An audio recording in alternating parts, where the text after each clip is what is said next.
세계적으로 개체수가 얼마 남지 않아 멸종될 위기에 처한 동물들이 있습니다.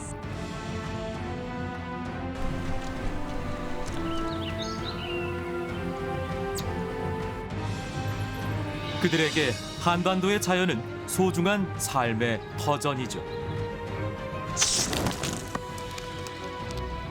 이제 우리는 한반도에 사는 멸종위기 동물들을 만나는 긴 여정을 시작하려 합니다.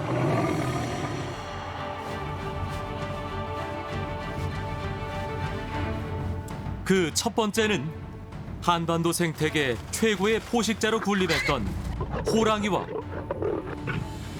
표범입니다.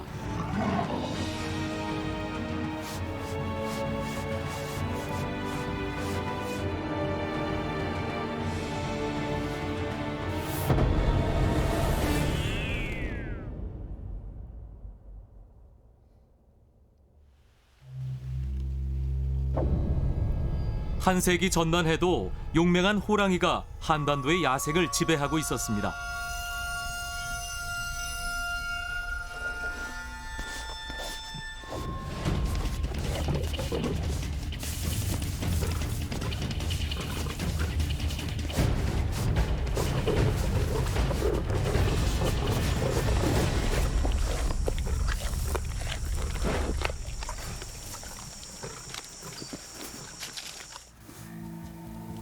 표범 또한 이 땅의 바위산을 누비며 살았죠.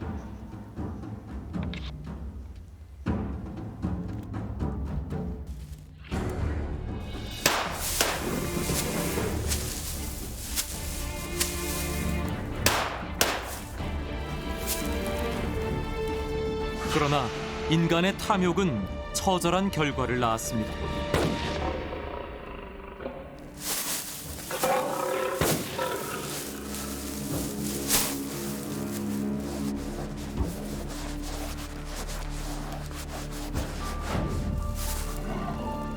총과 올가미는 한반도 최상위 포식자인 호랑이와 표범을 절멸의 길로 몰고 갔습니다.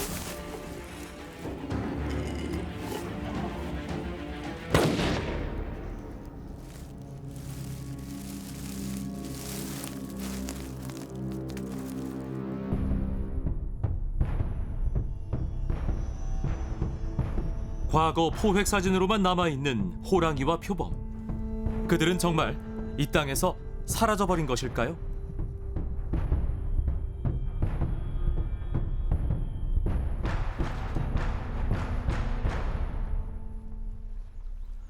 호랑이는 만년 전 이 땅 한반도에 정착했습니다.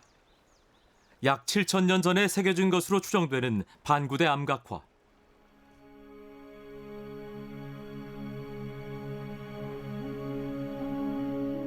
이 암각화에는 고래 외에도 다양한 동물들의 모습이 보입니다.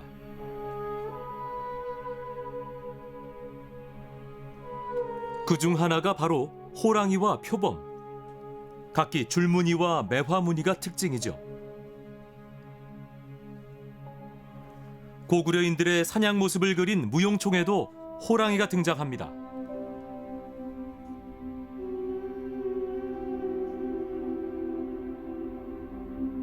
또한 조선시대엔 전설과 속담의 단골 소재이기도 했죠.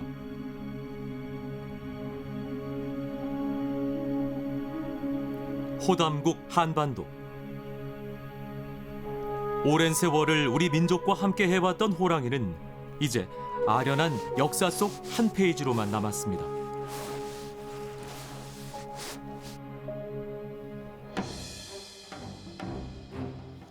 호랑이 사진 중 가장 오래된 것으로 추정되는 사진입니다. 19세기 말에 촬영된 것으로 보이는 호랑이와 사냥꾼. 호랑이는 그야말로 대호였습니다. 사람이나 총의 길이로 볼 때 3m에 가까워 보입니다.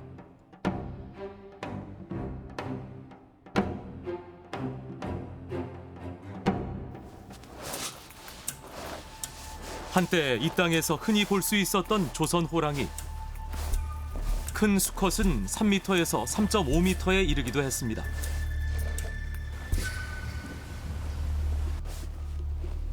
숲에 서식하는 호랑이는 경쟁자의 침입을 원치 않습니다. 수시로 나무에 몸을 비비고 배설을 합니다. 채취를 남겨 자신의 영역을 표시하는 것이죠. 산군, 산신, 왕대. 호랑이의 또 다른 이름입니다.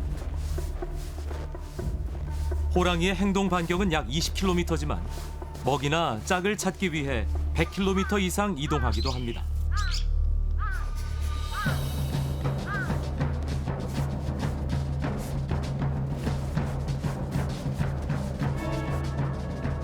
사슴, 노루, 멧돼지 등 대형 동물이 호랑이의 주 먹잇감입니다.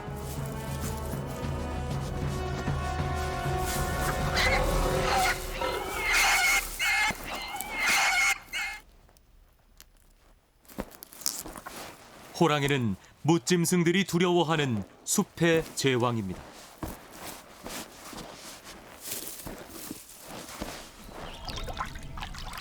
호랑이는 내륙의 높은 산에 살 것이란 일반 사람들의 생각과는 달리 주로 저지대 습지에 서식하며 수영에도 능숙합니다.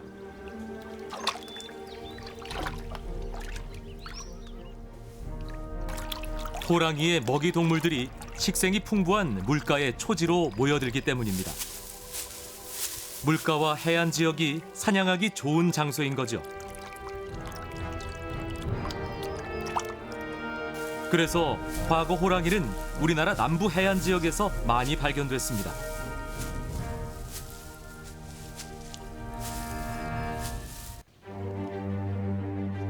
조선 호랑이는 사람들의 위협에 늘 시달렸습니다.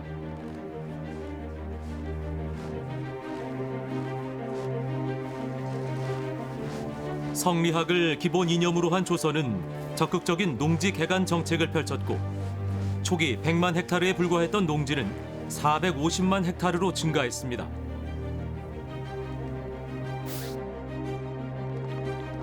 조선 전기 일정한 수준을 유지해왔던 호랑이의 출현 건수가 급격한 증가와 감소를 보인 데는 이 같은 역사적 배경이 숨어 있습니다.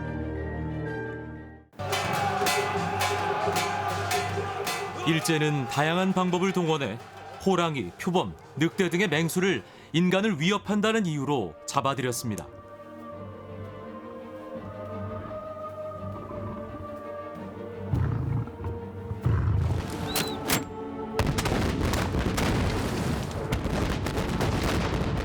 공식 포획 건수는 호랑이 100마리, 표범 625마리.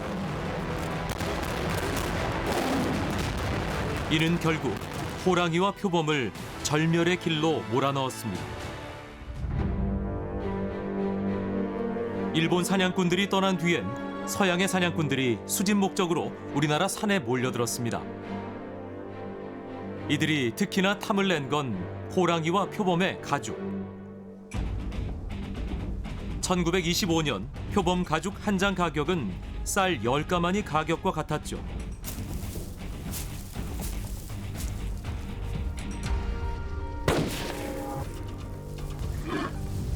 세계 모피 시장에서 표범 가죽은 최상품으로 고가에 거래됐습니다.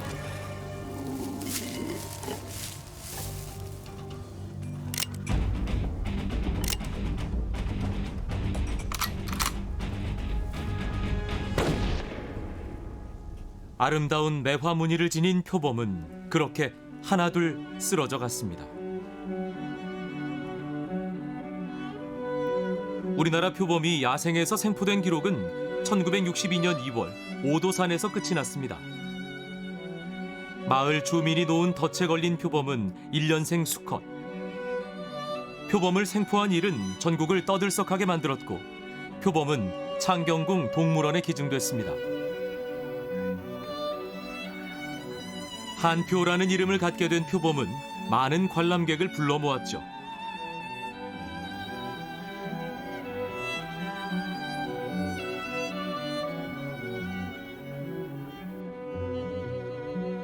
한표는 사람도 먹기 힘든 쇠고기로 식사를 하고 더운 여름엔 선풍기를 쐬는 등 극진한 대접을 받았습니다.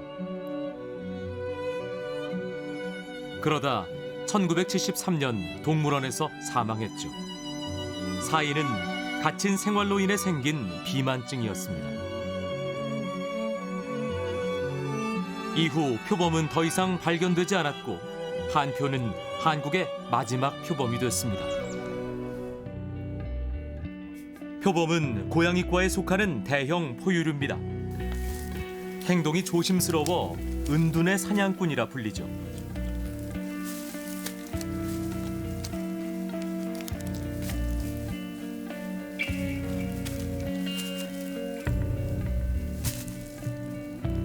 줄무늬가 있는 호랑이와 달리 표범은 온몸에 점박이 무늬가 있습니다.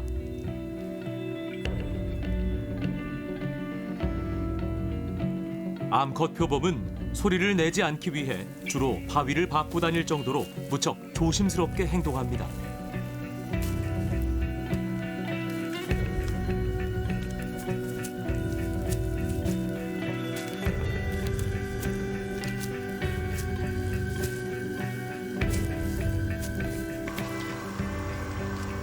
교미는 12월에서 2월 사이에 하며 임신 기간은 약 90일 정도.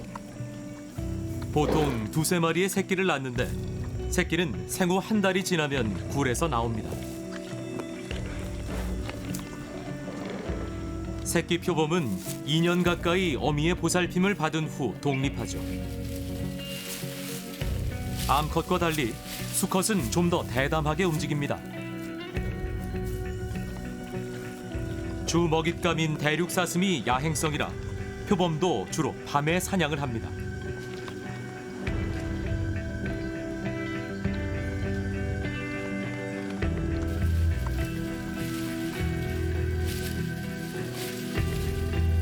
표범 수컷은 여러 마리의 암컷을 거느리는데 번식기를 제외하고는 홀로 생활합니다.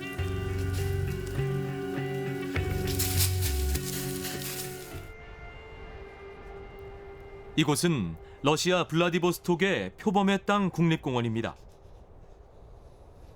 케드로바야는 산림이 우거지고 먹잇감이 많아 표범의 마지막 안식처로 남아 있습니다. 한반도에 살던 바로 그 표범을 이곳에서 만날 수 있을까요?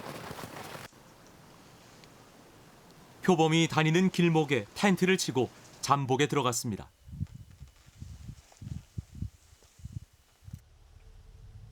며칠이 흘렀을까? 표범이 모습을 드러냈습니다. 표범은 호랑이와 달리 나무와 암벽을 잘 탑니다. 표범의 가장 큰 특징인 매혹적인 매화무늬는 모피를 노리는 표범 사냥의 주된 이유였습니다. 수컷의 경우 꼬리 포함 몸 길이가 2m를 넘습니다.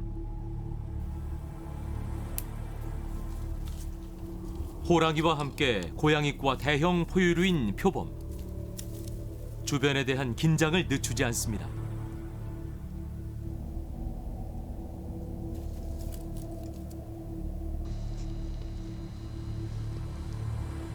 드디어 유인용 먹이에 접근했습니다.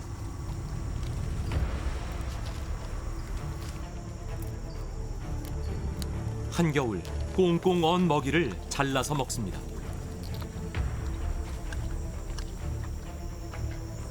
표범은 토끼는 물론이고 노루나 대륙 사슴까지 사냥합니다. 호랑이 다음의 생태계 조절자 표범. 20세기 초까지만 해도 러시아보다 한반도에 표범이 더 많았습니다.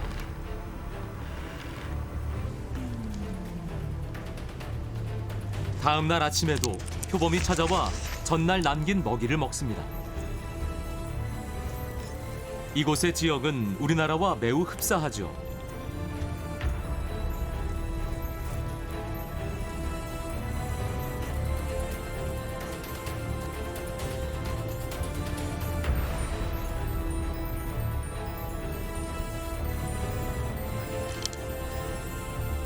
과거 표범의 왕국 시절 한반도 야생의 모습은 바로 이런 것이 아니었을까요?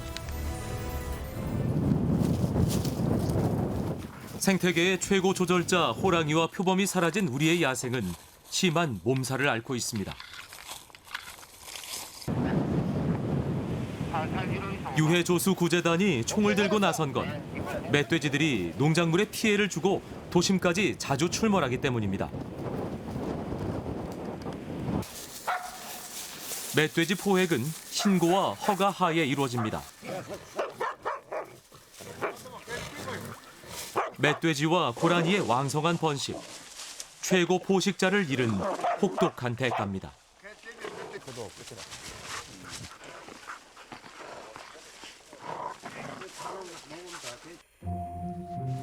그러나 우리에게 희망은 아직 있습니다.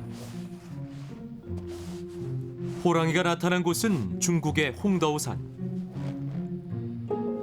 중국 임업국과 무링 임업부가 설치한 무인 센서 카메라에 포착된 것입니다. 유전자 분석 결과 이 호랑이는 중국 동북호, 러시아 아무르 호랑이로 한국 호랑이와 동일한 아종으로 밝혀졌습니다.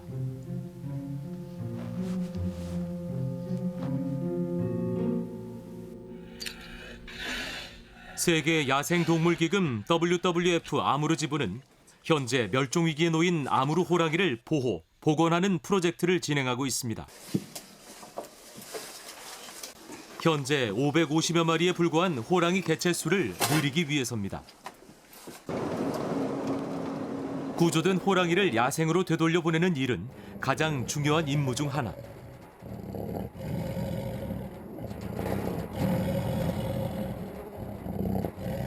회복된 호랑이는 울음소리가 우렁찬 것으로 보아 건강해 보입니다.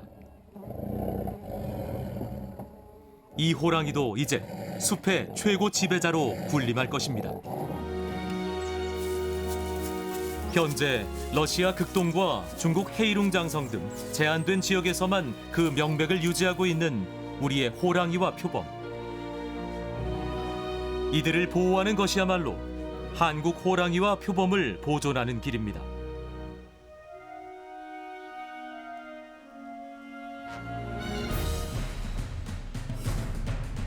러시아 시호테알린에서 한반도 남단까지는 하나의 호랑이 왕국이었습니다.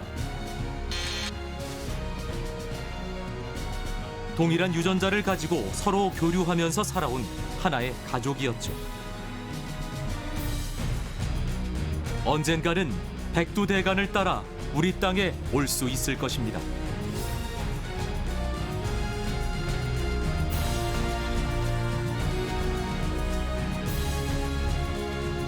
한국 호랑이와 표범은 아직 살아 있습니다.